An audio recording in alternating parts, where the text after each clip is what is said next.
Hello everybody, I'm James Blanket and you're watching The Culturalist. Today we're talking about 3 shows, Shrinking, Ted Lasso, and Rooster. And which one do I think is best? Today, I will decide.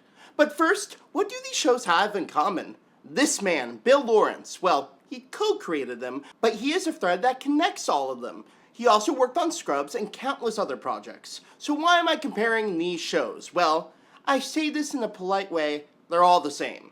Okay, they're not. That is taking my point a little bit too far, but it's like the same car with a different paint job. Let's go down a laundry list of why they're similar. They're all feel-good shows, comedy shows that have serious elements that are real and can be dark. Same co-creator, Bill Lawrence. Real characters with depth, or characters that at least make you happy or comfortable to see them.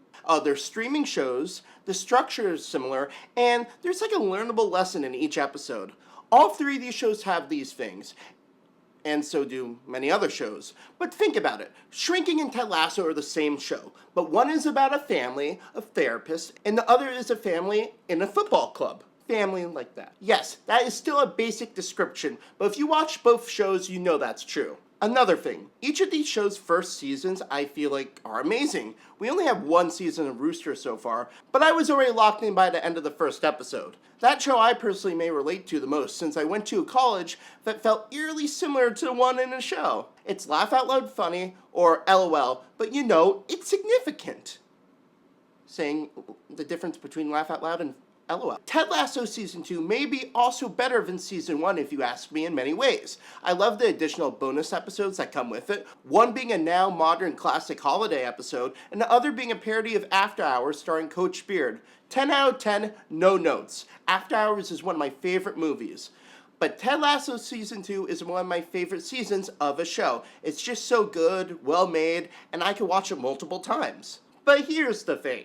Ted Lasso Season 3 had started to lose me. The episodes felt so long without having a major reason to be so long. The show started by having episodes hovering around 30 minutes, and by the end they were normalizing having episodes over an hour. I mean, that's a big difference in time. But I felt they did that for little to no reason, and it made Season 3 felt bloated. In addition, character arcs of many characters were not resolved or treated with the respect they deserve.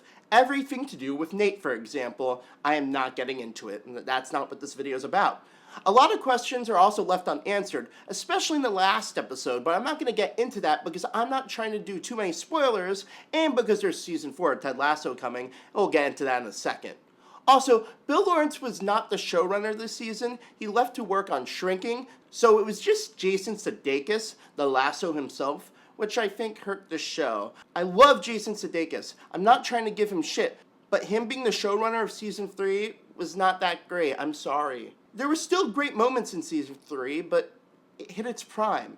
And Season 4 of the show feels forced because it originally was going to be 3 seasons. A lot of characters are not in this upcoming season who were in the previous, or at least in main roles, like Phil Dunster, who plays Jamie Tart, because he plays a similar smug character in Rooster.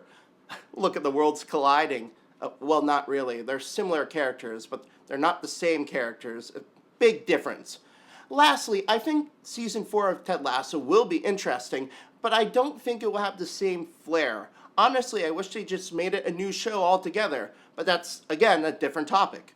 Shrinking was supposed to just be 3 seasons as well, but it got renewed for a 4th season, which, like Ted Lasso, will be a new story. Now, did I have problems with Shrinking Season 2 and 3? We established I love Season 1 of all these shows, by the way. I think Season 2 was great. I didn't have like a lot of specific thoughts on it, other than Roy Kent coming in and being an emo sad character. I'm sorry, but that is true.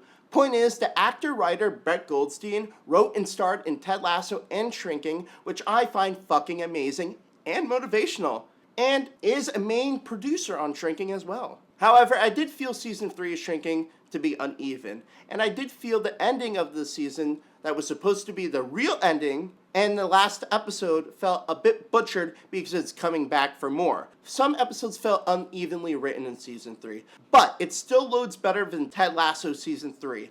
But I know people, Reddit forums, that the characters get very annoying and even become stereotypes of their own characters, example Liz, but I don't agree with that. I just think the writing got a bit cringy, but not the characters. all these shows can sometimes suffer from corny writing, especially Lasso. Okay, again, I love these shows, but you complain about the stuff you love most, right? Right? Then there's Rooster, which stars Steve Carell, from The Office. And I just finished the first season, and I can't. I like the show the best, hands down. Now, yes, it only has one season. It could still get fucked. These shows do age with time, and not in the way I like. But Rooster Season 1 was just one I could relate to the most with, I don't know, me recently coming out of college. Although the show focuses on an adult father and a daughter relationship. It doesn't matter. I like Rooster the most. I love it because of its charm cast of characters, sense of humor, the warm, good feeling you get from watching the episodes. Again, each of these three shows have this. But I think Rooster got to me the most. I love all these shows, and I still will watch Ted Lasso Season 4 when it drops, and then judge the shit out of it. That is what I do, after all. I hope you know this by now, because it is episode 70 of The Culturalist, damn it. Finally, Bill Lawrence, you are a magical bastard. Thank you for the great shows you made. I love you for it. Not in a weird way. I hope you know that. Hire me? I love all these shows. I'm just my critical self, okay? I'm sorry. Anyway, that wraps up this episode and season of The Culturalist, Season 7. I've been James Blanken. Thank you so much for watching, and I'll see you next season. Have a good one.